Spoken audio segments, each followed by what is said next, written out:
Join me as I dive into the twisted world of horror movies to figure out what really drives people to eat each other. Can I uncover the truth behind this gruesome theme?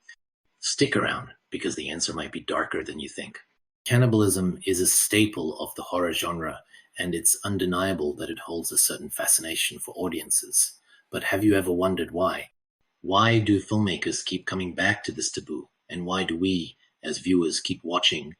From the eerie atmosphere of the Texas Chainsaw Massacre to the visceral brutality of Cannibal Holocaust, these films tap into something primal, something we may not even realize we feel. The central challenge when it comes to understanding cannibalism in horror movies is that it's not just about the act itself, but about what it represents. Imagine for a moment what terrifies you more, being physically consumed or the breakdown of everything society holds sacred. Cannibalism in horror isn't just grotesque, it's a metaphor for chaos, primal instincts, and the fragility of human decency. At its core, cannibalism is a symbol of societal collapse.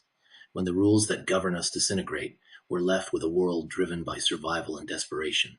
Isn't that terrifying?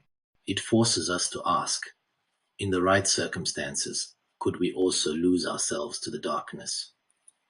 The idea isn't just chilling, it's unsettlingly relatable.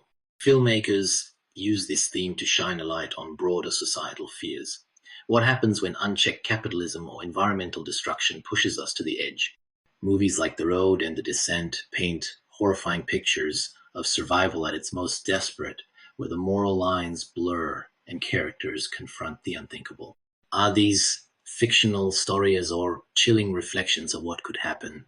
Here's the hook. Imagine facing an unspeakable choice. Your survival depends on crossing a line you thought you never could.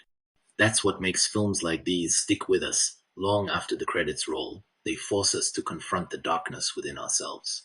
One of the most iconic examples of cannibalism's complex portrayal in horror is Hannibal Lecter in The Silence of the Lambs.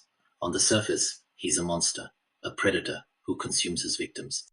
But isn't he also disturbingly captivating? His sophistication and charm make us question how someone so outwardly refined could be so deeply depraved. And here's the kicker. His character holds up a mirror to our own contradictions. Could that darkness lurk in us too? Perhaps the reason cannibalism resonates so deeply is that it taps into our most primal fear, being consumed. It's not just about gore or shock value, it's about survival, destruction, and the collapse of everything we hold dear.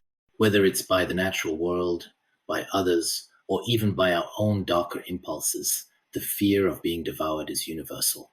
So why does cannibalism endure as a theme in horror movies? Maybe because it forces us to look at the parts of ourselves we'd rather keep hidden. Maybe because it shows us how close we are to losing our humanity when pushed to the limit. Or maybe because it's simply a reminder that under the right conditions, we're all capable of monstrous things. That's it for today's video. Thanks for watching. If this made you rethink your favorite horror movies, drop a comment and let me know your thoughts. And if there's another dark theme you want me to explore, leave your suggestion below. Don't forget to like and subscribe for more deep dives into the horror genre. Until next time, stay curious and maybe leave the lights on.